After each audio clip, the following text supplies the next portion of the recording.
Now it's time to invite Rafael Alarcón to join me on the stage, and Paolo Muti to do as well, to join me on the stage. Please.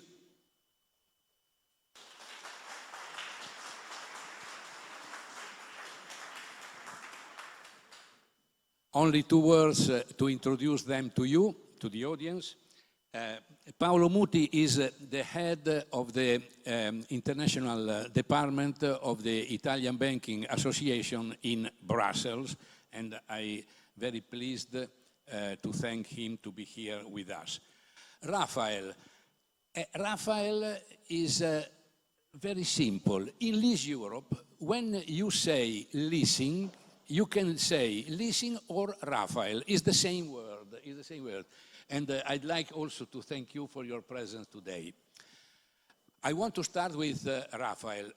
Rafael, I'd like to know the topics on which Leaseurope have been working so far, and how Leaseurope is organizing itself to prepare the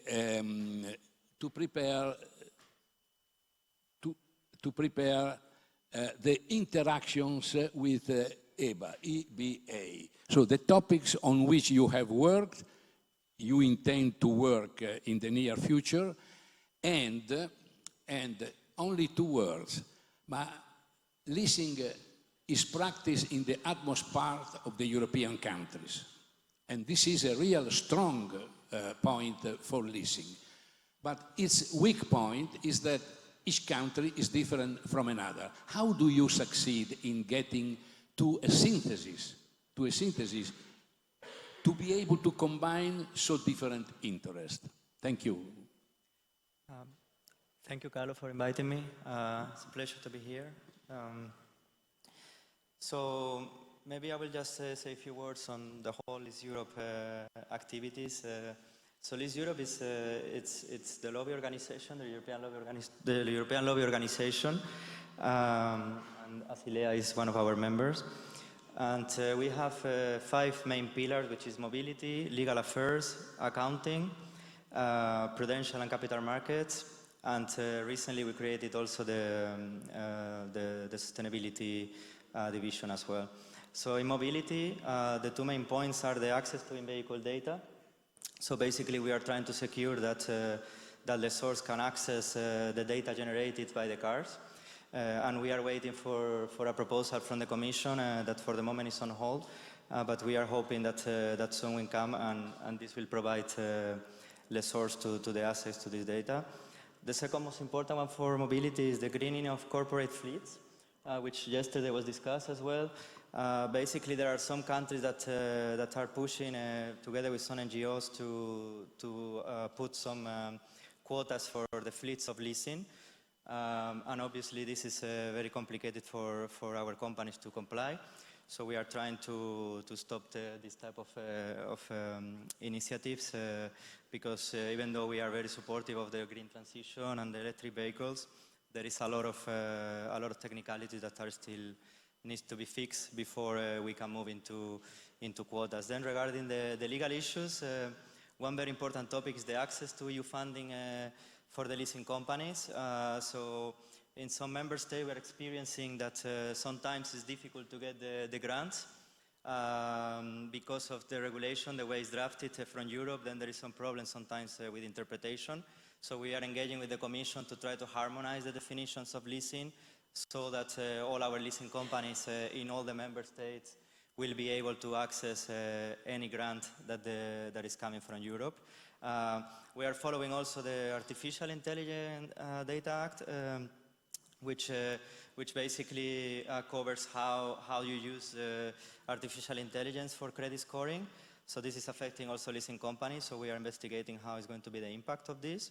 Also the Financial Data Act, this is something new as well. Leasing is not specifically mentioned in this paper, but we are analyzing how it's going to impact our industry as well. And finally, the last 2, Consumer Credit Directive. Since the new directive, some parts of leasing will be covered from this directive, so we are now following the implementation how this is going to impact our business. And finally, the anti-money laundering directive, which has been again amended, and we managed to get some positive amendments on the beneficial owner identification. So we are also following the implementation. Then regarding prudential and capital markets, which is another important pillar, which is more my area, and I will come back in the last question more in details to this. So we are following the European implementation of Basel IV, the CRR3 and CRD6, which already a lot of comments on this has happened during the conference, but I will expand a bit later. Then we are also covering something new, which is the so-called ESG risks. This is basically now for risk management, you have to analyze the possible risk coming from environment. So it's something totally new that the EBA is working now, and that will change the way we have to analyze the risks. And finally, also we follow securitization, which is an important financial technique for leasing companies, and there is actually a very big revision coming. So we will try to continue improving the framework for leasing companies.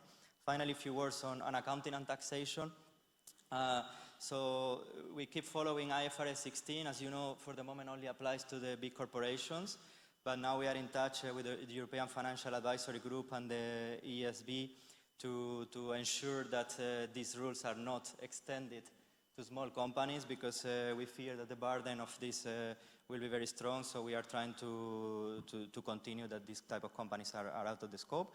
And also very important part related to sustainability as well. There is now the development of the sector-specific European sustainability reporting standards. So we are now in touch with EVRAC and the Global Reporting Initiative to ensure that all these global standards for accounting regarding sustainability are fitting leasing companies. And finally, on the sustainability, so this is something as of before 1 year, we were working in the different committees, but we decided that because it's so big, we have to create one group to coordinate. So we created the so-called Sustainability Coordination Platform, and we also have a task force for following ESG legislation. So it's becoming a very important part of our activities. And the main points here is obviously to follow the EU taxonomy, which it's already in place, but there will be more and more revisions. So we are trying to make sure that leasing it's covered by the taxonomy, and we can consider part of our business green. We are also engaging on the green asset ratio, which is the ratio the banks will have to report on the green activities. And here there is still some issues to consider leasing as green. So again, we are dealing with this. Also, very important topic, the CSRD and the ESSR. This is basically all the new reporting activities from sustainability. So we are also working on this area. And finally, we are producing a number of leaflets and products to support all this work. So for instance, we are finalizing now a leaflet which is called "The Role of Leasing in Contributing to Sustainable Growth in Europe." So the idea also from the Federation is to promote what the leasing industry is doing for the transition. And we have other papers also. And for instance, since a couple of years ago, we collect statistics from all the members, and we are including also the sustainable assets. So now we also show how much bicycles we lease, how much solar panels. So we are also expanding on this, and I think it's helpful for the industry to show, but also for us to use with the supervisors to show them the importance of leasing for the sustainable finance and the transition towards a green economy. Thank you for having, in a very clear way, explained also the topics managed by your colleagues. Your focus is a particular RWA, risk-weighted asset for leasing, but we mustn't forget also the topic regarding accounting, IFRS 16, and the implementation of the accounting principles into the national legislation. You have answered to my question, and you have demonstrated your capability to get to synthesis in this very difficult field. Now I go to Paolo. Paolo, you know that in the emission letter of the new commissioner, the President Ursula von der Leyen has indicated the target, a financial system to be more resilient and at the same time more competitive. These two targets seems in appearance a bit contradictory, okay? But do you think that the European states are aligned in unanimously aligned in willing getting to this target?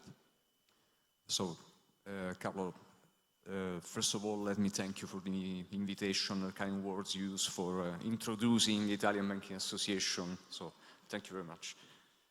So, coming to your question, first of all, Rafael, remember us how we are still very busy at European level, even if the legislative term has not started yet. So, a lot of things ongoing, as usual.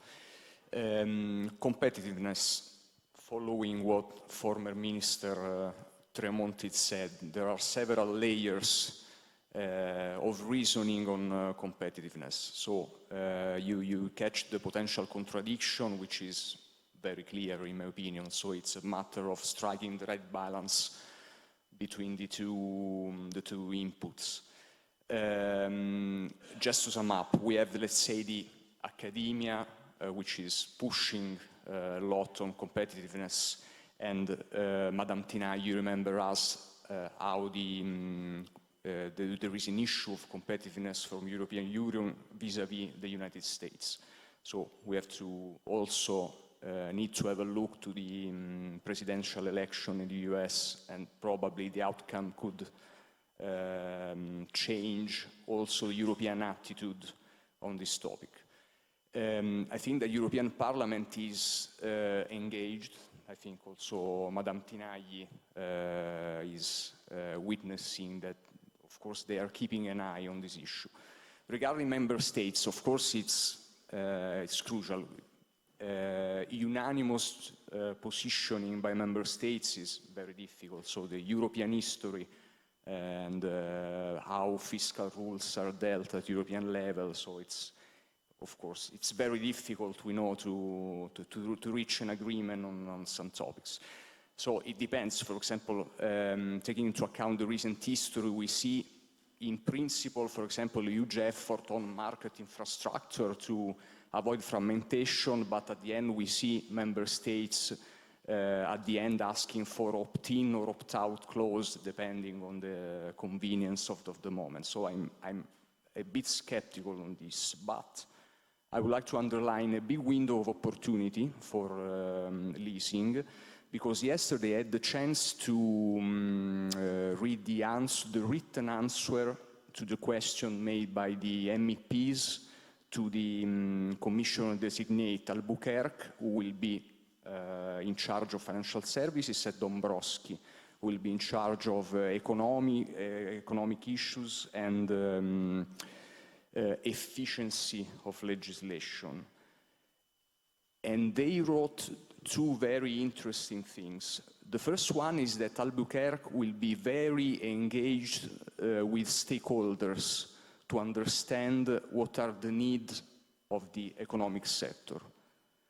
So I think it would be a great opportunity for leasing at European level, national level, to explain what leasing is, what leasing does, and how leasing can contribute to convey all the economic resources which are crucial for the next future. So my suggestion would be to take this chance, and it's really a good opportunity to explain what are your needs, and to explain why your need, as you told before with Mr. Tremonti, is in the interest of the real economy at the end.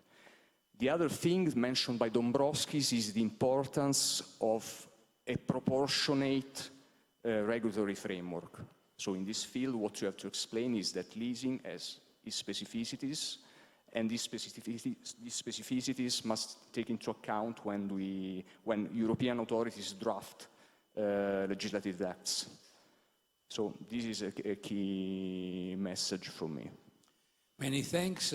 What you said is very, very, very important, very, very important, not only updated because it refers to something which took place yesterday, okay? Yes. It's very, very important. I forgot the name of the Portuguese commissioner. Albuquerque. Okay. So I recommend you should marcare a uomo. Yes, we will tackle her very, very closely. Okay. You are Spanish, you have understood marcare a uomo. Yeah, okay.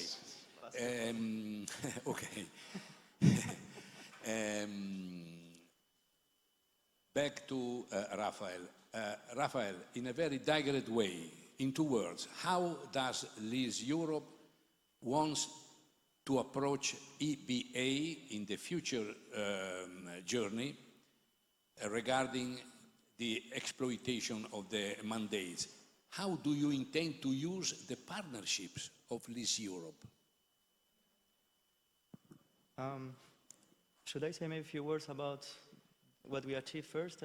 How do you intend to manage the relationship with EBA while they are managing the mandates, especially for leasing? Yeah. So maybe just a bit of background. I guess you all are aware, but we have recently the finalization of the implementation of Basel in Europe, the so-called CRR3 and CRD6. And there is a number of aspects that are coming for leasing. So the whole package is going to affect banks overall, but leasing specifically because unfortunately the way the agreement is done, it will have an impact more on the low-risk activities rather than on the high risk. So for us, in particular, when you are using internal models, this will have an impact. But the good news is that we managed, and here I also want to thank Asilea and President Carlos Chieri and Luca and Beatrice as well, the work and the support you gave it to us. I will offer 2 coffees during the coffee break. And we managed for the first time actually to have a separate provision in prudential regulation only for leasing. And one of the positive news is that this new provision, which is the Article 495C, has 2 parts. The second one is the EBA. The first one is a transitional provision for the use of internal models. So basically, when you are doing a lease, you will be able to have a higher secure part, which means that for the first time, there will be a distinction between a lease and a loan. And we are calculating an average of around 10% lower risk weights for leasing than for loans. So we hope that this will really boost the industry. And finally, there is a mandate to the EBA to analyze the whole leasing sector from prudential capital perspective. And here, what we will try to do is to demonstrate that leasing is lower risk to the EBA, because today on the standardized approach, there is no distinction between leasing and loans, so there is no recognition whatsoever. There is now for internal models, but not for the standardized, which is a very important part of the business.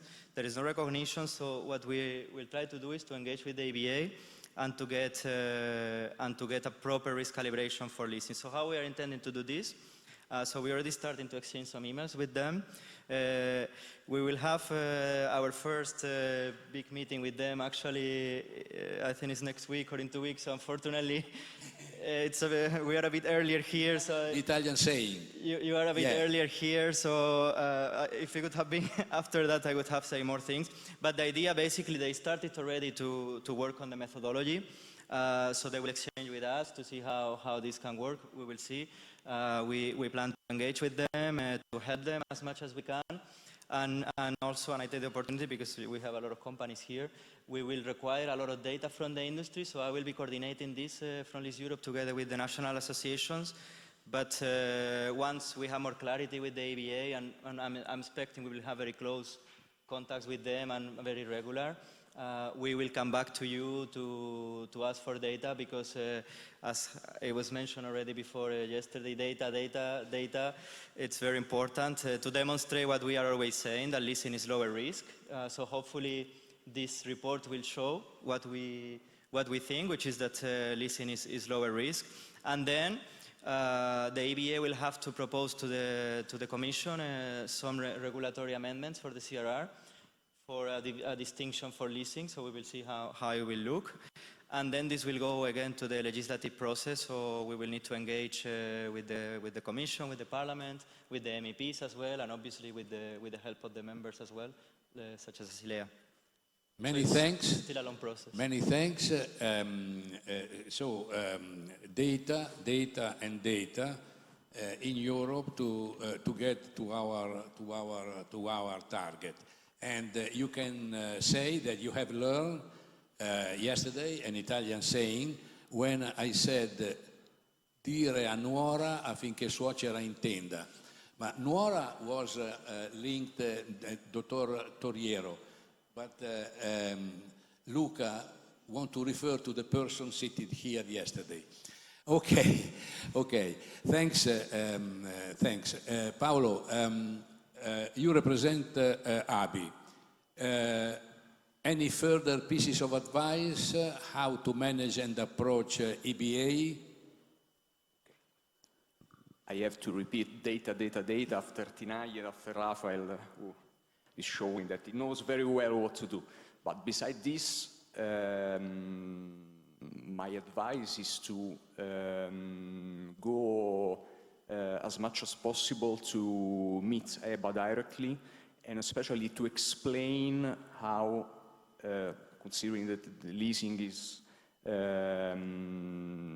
has different practices among member states, so to explain precisely what is done at national level, because sometimes the mistake, and I can share an experience we are facing as Italian Banking Association working on the definition of default. Sometimes we think and we take it for granted that authorities know very well at national level what happened, and that they know, we suppose that they know the market. Sometimes they come from central banks, and so we think that they are aware of everything, but this is not the case. So just to make a concrete example, after 2 years of negotiation on the definition of default, we discovered that, you know that in Italy we have a national law on anatocismo, which has some impact on some practice of banks and so on. And after 2 years, we discovered that EBA was not aware of the existence of such regulation, which of course has an impact, and we hope could affect also the decision that they are going to take. So my suggestion is to explain precisely what happens on the national markets. And of course, time is of essence, so I'm very happy to hear from Rafael that they are already started to work with them, because of course it seems that 3 years is a long time, but it's at the end is a very short window, considering that you have to explain, go in details, and let them take information from central banks and do all the in-depth analysis that are needed. On my side, only one reminder.